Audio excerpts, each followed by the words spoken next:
Today, we're going to talk about the biggest opportunity that is being missed for many premium luxury brands when it comes to their performance marketing, their organic marketing, and their attention marketing within this space. And that is creative performance. Let's get into it. So what is creative performance? At 303, it's the bedrock of what we do, and it's our big belief that good creative performance has the biggest impact for success within digital marketing for premium and luxury brands. Creative performance, put simply, is making creative that actually drives impact in the channels that you're distributing that creative on. Whether it be meta ads, whether it be YouTube content, whether it be TikTok content for your brand, having creative performance at the heart of what you're producing is probably the most important thing to be thinking about right now. And why does that matter so much? There's a few reasons. The first is the way that marketing has changed over the last 20 years has meant that the amount of content that audiences are consuming, whether it be high net worth individuals, whether it be Gen Z looking to get into luxury brands, is so high that actually when creative doesn't have a purpose or doesn't resonate or there isn't high retention within it, is often missed and it's put into the ether of every other piece of content out there. It's kind of because of humans, we are where we are today, and that is mass overconsumption, consuming content that doesn't have much purpose to it, which means that audiences are now looking to find better content that actually connects with them and they resonate with. The second reason is algorithms. Algorithms have changed massively over the last couple of years. TikTok came around and changed the way that algorithms work, not just for organic platforms, but also for ads as well, in terms of what people are expecting to see. And now all algorithms are interest-based. So if you're not interested in the brand, if you're not interested in the content, you're not going to get served it. And that has meant that now creative performance means we have to make sure we're making the best content possible, whether it be ads, whether it be email, whether it be organic content, that we possibly can to serve to our audience to actually get their attention. So creative performance is the bedrock of all strategies, all playbooks, all frameworks. Creative performance, if we get that right, we have a great setup for success. And we believe in the premium and luxury space that it is so fundamental in order to find any form of growth, in order to find any form of success. Having great creative performance is incredibly important. So what we've done at 303 is release a very extensive playbook on creative performance, particularly for ads. This really speaks to. You can download this complete for free by clicking the link in the description down below. That will take you to a page where you just simply fill out your information and then you'll be emailed a copy of this playbook that I'm going to show you today. What I wanted to do today is give you a bit of an insight into the playbook and hopefully give you some value from that. And then of course you can go download the version yourself and get a better insight and put some of these steps into practice.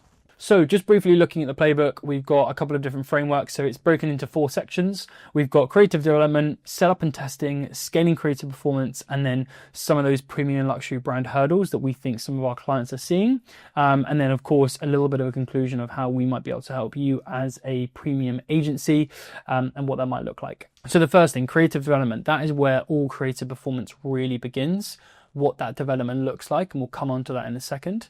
That's setup and testing. Now, testing is not done enough when it comes to creative performance because a big part of creative performance is learning what's working, what's not. We find, particularly when it comes to ads, particularly in platforms like Meta, if you're not testing frequently, you often know you're going backwards. You often feel you're going backwards without even really realizing it until it's all been and gone. So having the right testing frameworks are incredibly vital. And then scaling. Everyone wants to scale. In premium luxury, it's no different. We're wanting to scale brands and we're wanting to scale what we're doing, whether it be audience, whether it be revenue, whether it be LTVs, whatever that looks like. So we've got a few practices that go into the scaling creative performance area, and that all comes into really thinking about the future and some of the models that we have. Best place to start, aligning ad creative with your performance funnel. So a big part of creative performance is not just thinking about how I can make the best ad possible, it's also aligning that with where it sits within your performance funnel. Now, a performance funnel is very simple. It's very similar to a normal marketing funnel.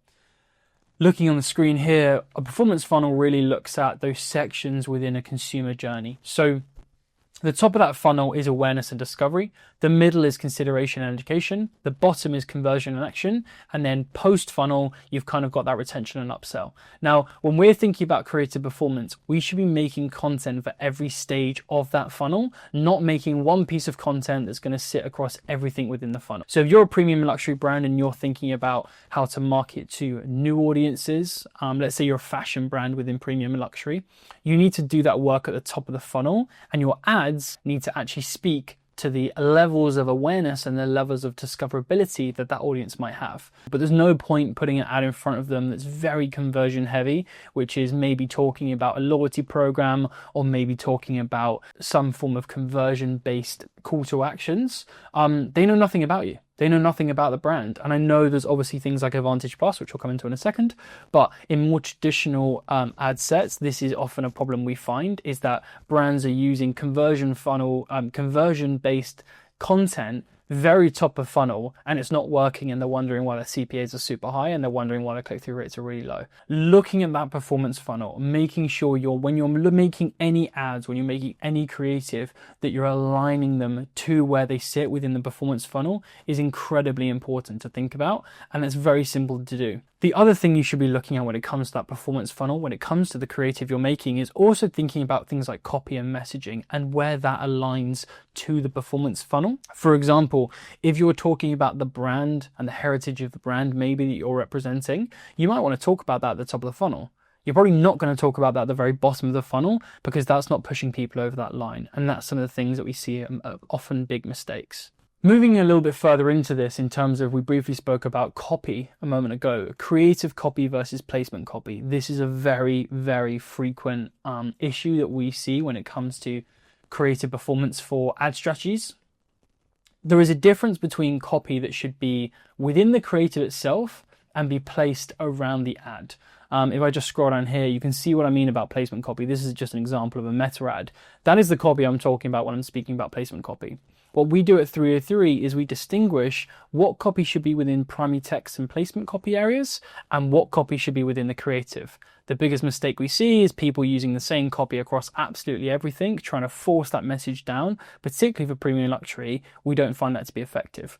Making sure you're having that separation of what's going to fit in the placement and what's going to fit in the creative, and testing those two options is very important to look at, and that makes a huge difference to the performance. And that's what we mean by creative performance. It's not just about how things look, it's also about the way you structure your communications and messaging. Finally, within this section, the last thing I wanted to briefly mention, and there's obviously loads more that you can download and you can have a look at, but the angle selection, super key. Going back to that funnel, making sure that, I'm sure you've heard a lot of like hooks and angles and all that kind of these buzzwords around meta ads, but making sure you're starting, when you look at building any creative for your brand, with some level of angle selection. So what's the main angle of this ad? Are we talking about the ingredients? Are we talking about how it's made? Are we talking about delivery times? Are we talking about the whole collection? Are we talking about one of our values as a brand? What is the main angle of the ad? Often we see ads have too many angles, and what that actually leads to is you're confusing audiences within your communication, particularly within premium luxury. If you're over communicating, you're kind of giving no scarcity, you're giving no presence, you're giving no value in kind of brand protection. You're just screaming at audiences through ads, trying to convince them to make a conversion. And often it scares a lot of them away, and they're confused. They don't know what's going on. So really thinking about what the core angle is for every ad before you put it into your design team, before you shoot the content, having that really clear direction is a massive improvement. And it's great for testing later down the line, because if you make 3 ads with 3 different angles, but similar formats, let's say they're all UGC pieces of content and they're all talking to camera and they're all set in a day in the life environment, just as an example, but they're 3 slightly different angles. If you run them as tests, you can actually figure out which angles your audience don't care about. They might not care anything about your shipping. They might not care at all about one of your main brand values. They might not care at all the fact that it's made in Italy. They might not care at all in terms of the way that you're advertising and who you're advertising to, and more importantly, where you're advertising to them within the funnel. Think about your angles, think about your performance funnel. Like I said, there's so much more in this section, everything from the psychology of performance creative, all the way to actual practical ways to make ad creatives without wasting time and budget. Some testing, some messaging layering, some more examples, and then we actually went into a full breakdown of every form of ads that you can make in terms of giving you that insight. There's a ton in here. It's a pretty mega doc. Go and download it and let us know what you think. Let's talk about setup and testing. A lot of times when we're saying testing, people think that it's just A/B testing. So running one ad versus another ad and seeing which one performs and then doing nothing about it. The biggest thing that you've got to think about with testing is it's a never-ending cycle. And often you need to be testing one variable at a time when it comes to ads. Great creative performance looks at the data and understands what is actually making the ad perform, not the fact that it's a very good looking ad or there just happens to be a human in that one and not a human in the other one, or those sorts of variables. You've really got to go into the details of what is actually causing the change in performance.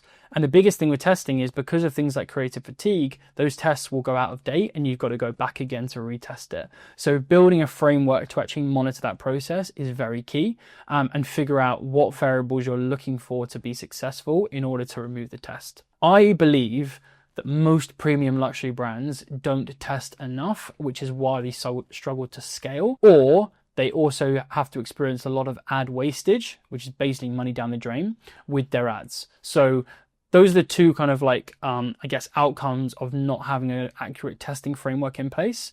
And this document goes through all those tests. But really at the core of it, it's testing one thing at a time and building upon that to reduce media wastage or ad wastage, but also to be able to scale in the future, because you'll be so surprised about what actually does work. Pro tip here is make sure when you are testing, test them alongside your performance funnel as well.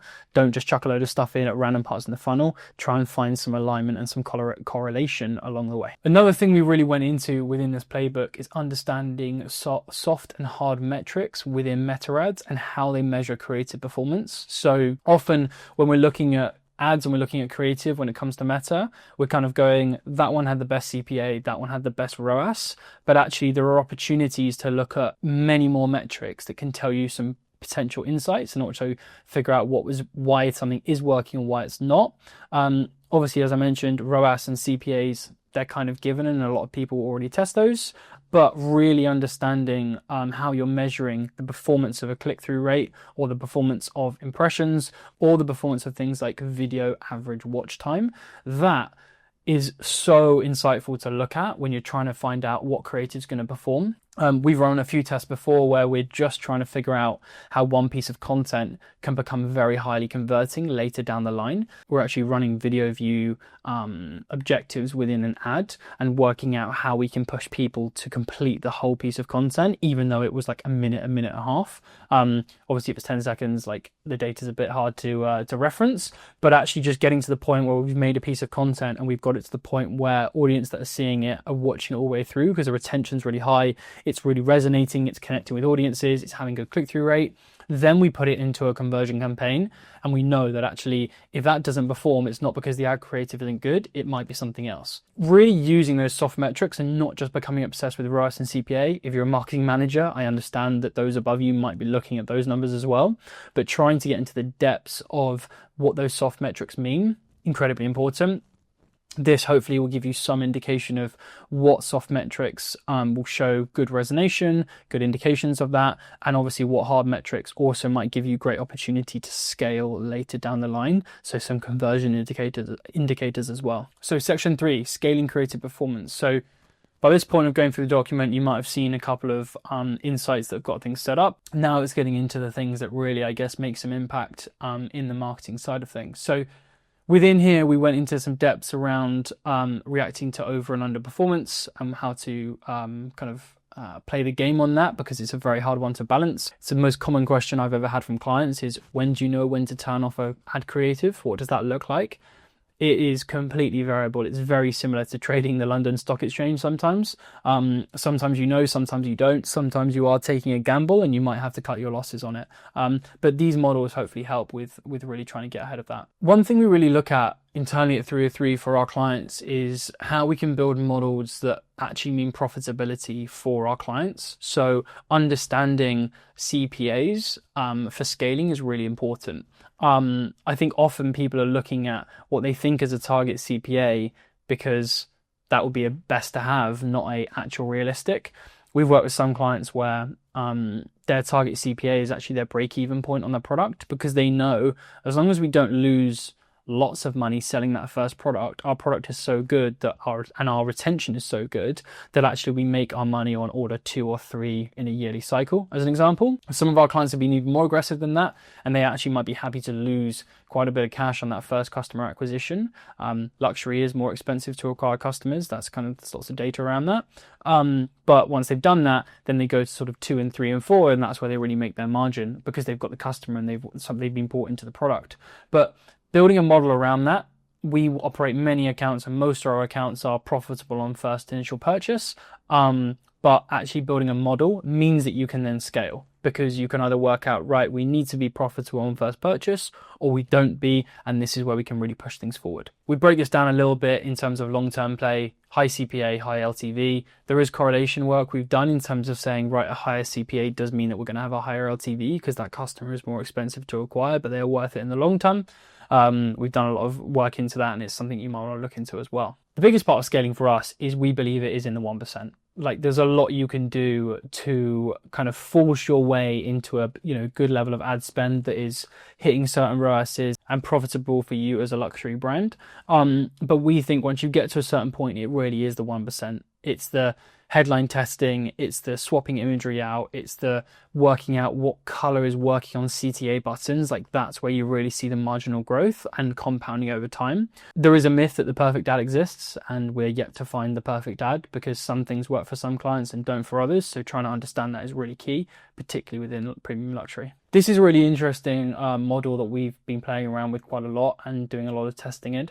And it's the 80-20 rule. So what that really means is when it comes to creative performance, having 80% of your ad creative as kind of surefire, well-researched, data-backed, lots of testing going to have those ads, similar frameworks that are going to work and going to have the best opportunities. And then 20% wildcard, using different formats, trying different things, really testing things while protecting the brand image and the brand rep and the brand values, of course.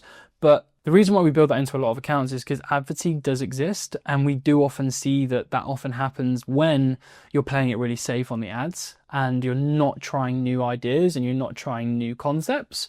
So for us, having a couple of wildcards, maybe it's 90-10, maybe it's 95-5. But often when you're scaling and you're testing budget, having 20% in that wild card state has been really interesting for us to see. And a big recommendation we always put out is, try different things, try ad creatives that you maybe won't like, but is taking ideas from data a little bit, and you think, actually the audience might see into that, is really important. We always have ad campaigns that have got kind of wild card tests within them, and the results have been really interesting to see. So finally, just going into some of the hurdles, I mentioned it just then, protecting premium brands. Like, there are so many values. I think the biggest struggle that premium luxury brands have is moving from making everything feel so connected to their values as a brand and their positioning and the way they want to show up across channels, and then going to things like meta ads and trying to make ads that just feel slightly butchered. They don't feel aligned. They feel quite rough and ready. That is a big issue, and it's something that we've got a lot of experience in dealing with, and there's a few tips that we always put into team that we think make a huge difference to make sure it doesn't happen as much. I hope in this video you've learned a little bit more about creative performance. As I said, click the link down below and you can download your own version of this creative performance playbook and get a real insight into how you can improve meta ads for your premium and luxury brand. If you have any questions, drop us an email. Our email is also down below in the description box. And of course, feel free to leave a comment and we will get back to you. Have a great day, and we'll see you on the next one.